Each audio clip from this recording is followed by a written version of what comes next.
Es un placer, queridos hermanos, volvernos a encontrar para revisar juntos nuestro libro Adoración Pura.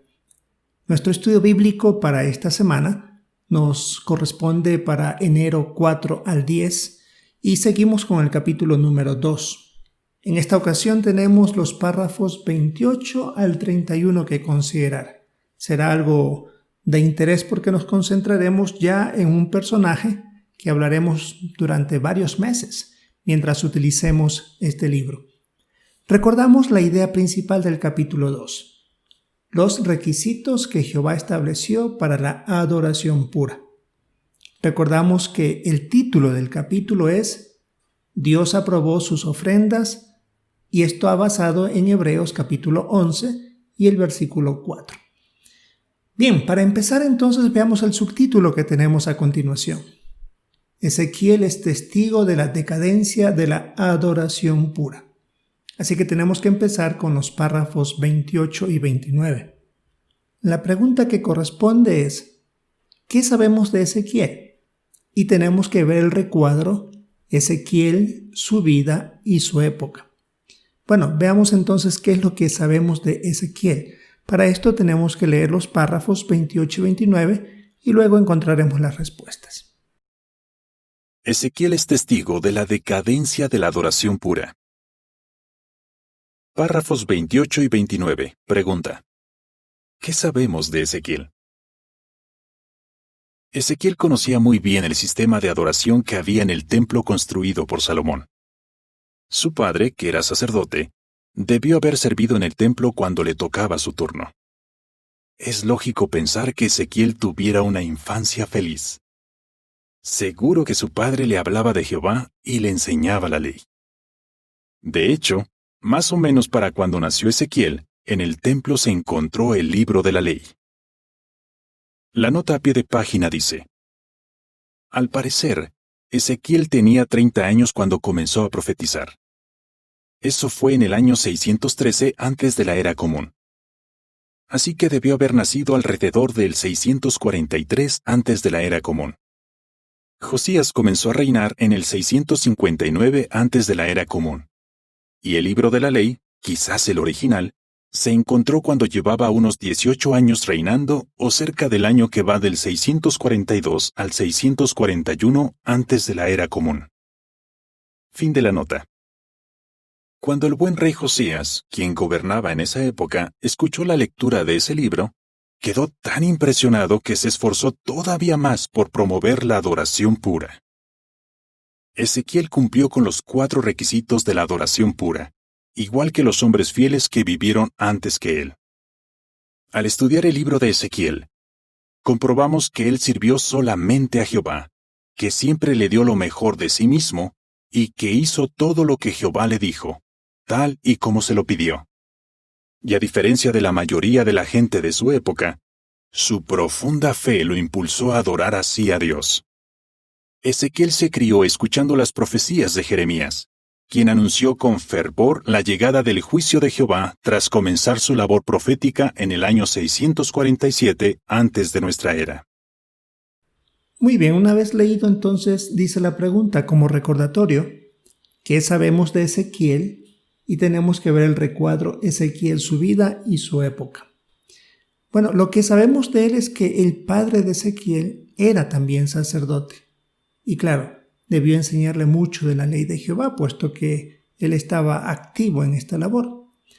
Él sirvió solo a Jehová, es decir, él estaba consciente de a quién tenía que rendirle servicio sagrado, pues hizo todo lo que Jehová le indicaba que debía realizar. Se crió escuchando las profecías de Jeremías, que era un profeta de la época, así que sin duda tiene que haber escuchado las denunciaciones que hacía Jeremías y también proclamaciones. Todo esto le inculcó el deseo con más fuerza de servir a Jehová. Podemos ver, por ejemplo, en el dibujo que tenemos aquí, donde se indica, como dice aquí el dibujo que tenemos, seguro que el padre de Ezequiel se encargó de que él aprendiera mucho sobre Jehová y la ley. Y ahí vemos posiblemente escuchando a Jeremías en las denunciaciones y las proclamaciones que hablaba sobre Jerusalén.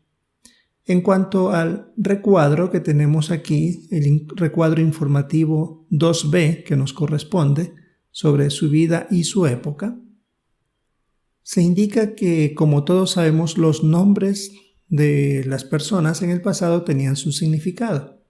Ezequiel significa Dios fortalece. Aunque las profecías que él proclamó contienen muchas advertencias, su mensaje fundamental encaja con el significado de su nombre y fortalece la fe de quienes quieren darle a Dios adoración pura. Más abajo se indica que habían algunos profetas de su época, como Jeremías, que ya hablamos, Hulda, que era una profetisa para cuando encontraron el libro de la ley en el templo, más o menos alrededor del año 642 antes de nuestra era. También está Daniel, que era de la tribu de Judá, Habacuc y Abdías. Se indica aquí cuándo profetizaron. Y aquí se menciona más o menos con quiénes posiblemente él se cruzó. Estamos viendo a Jeremías, estamos viendo con Daniel y con Abdías. Posiblemente con ellos estuvo al mismo tiempo ejerciendo esta labor de profeta. Y tenemos algunos detalles, como por ejemplo que se cree que nació alrededor del año 643 antes de nuestra era. Tiempo después, en el año 617, lo llevan cautivo a Babilonia. En el 613 comienza a profetizar, recibe una visión de Jehová. Un año después ve en una visión la apostasía que hay en el templo. En el 611 comienza a profetizar contra Jerusalén.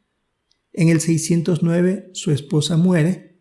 Empieza el último asedio de Jerusalén. En el 607 le confirman que Jerusalén ha sido destruida. En el 593 recibe la visión del templo. Y por último, en el año 591 profetiza que Nabucodonosor invadirá Egipto. Y termina su libro. En cuanto a los reyes que él debió estar ahí durante su vida, se habla de Josías, también el rey Jehoacás, un rey malvado. En el 628 al 618 gobierna el malvado rey Jehoiaquín. Luego en el 625 Nabucodonosor derrota al ejército egipcio. En el 620 invade Nabucodonosor Judá y hace a Jehoiaquín su vasallo. En el 618, Jehoiaquín se rebela contra Nabucodonosor, pero probablemente muere cuando los babilonios invaden la tierra prometida por segunda vez.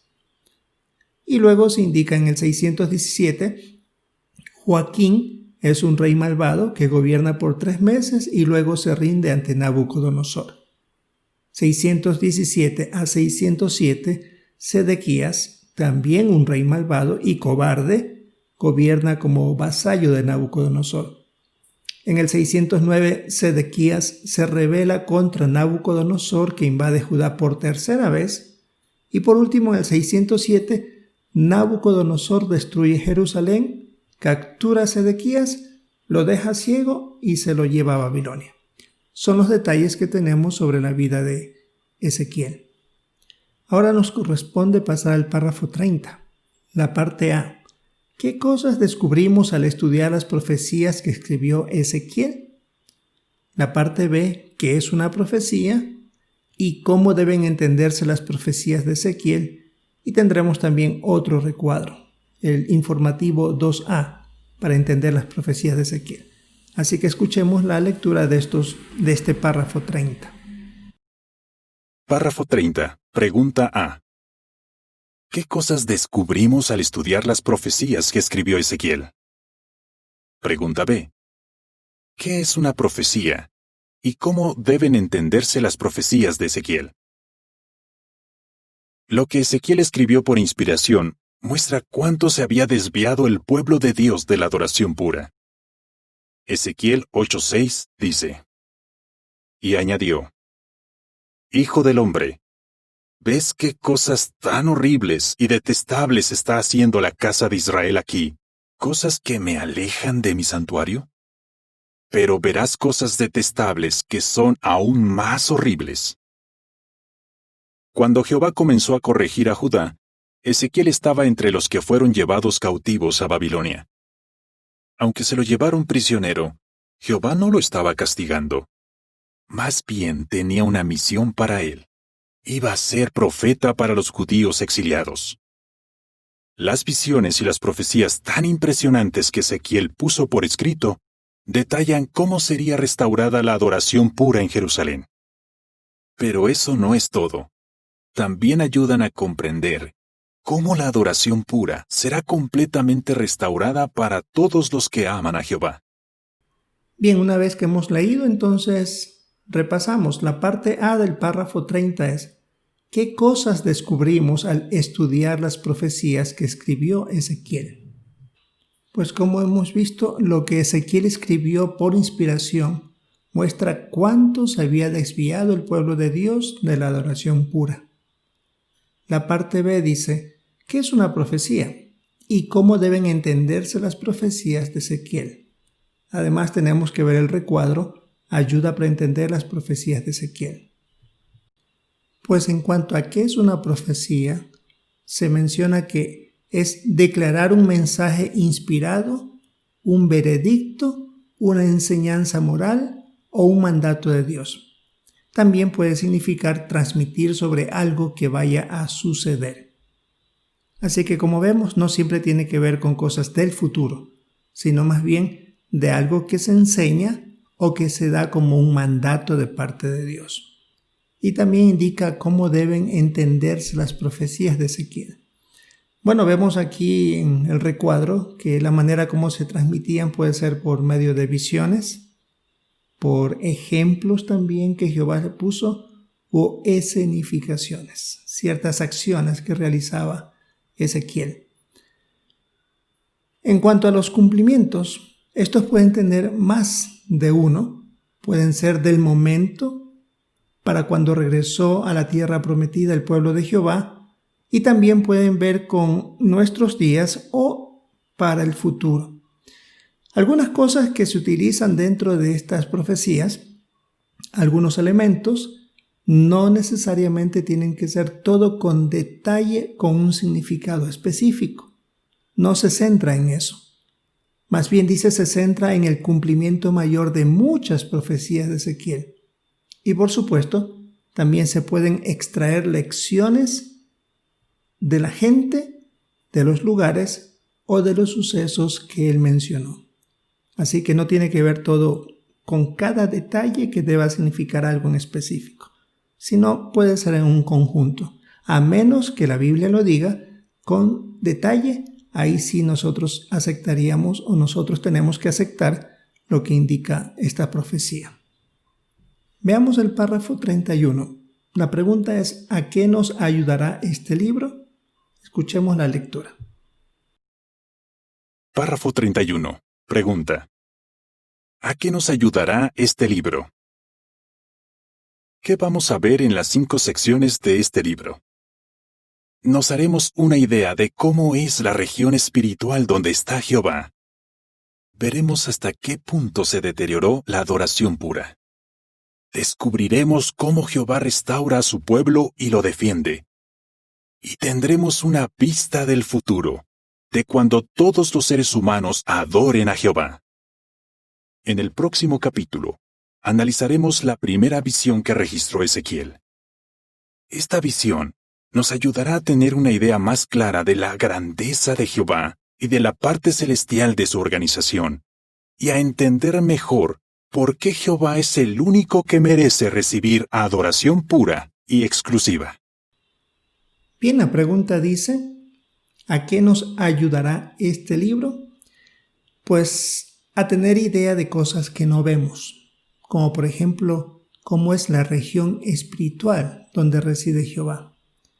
También analizaremos cómo fue posible que se deterioró la adoración pura. Asimismo, cómo Jehová restaura a su pueblo y lo defiende. Y también veremos en cuanto al futuro, cómo será esta adoración con los seres humanos perfectos. Así que ahí tenemos un breve resumen de lo que nos corresponde en este capítulo 2 de los párrafos 28 al 31 a revisar para esta semana de enero 4 al 10. Le recordamos que si aún no se ha suscrito y cree que debe hacerlo, pues le animamos a realizarlo y también compartir con otros esta información.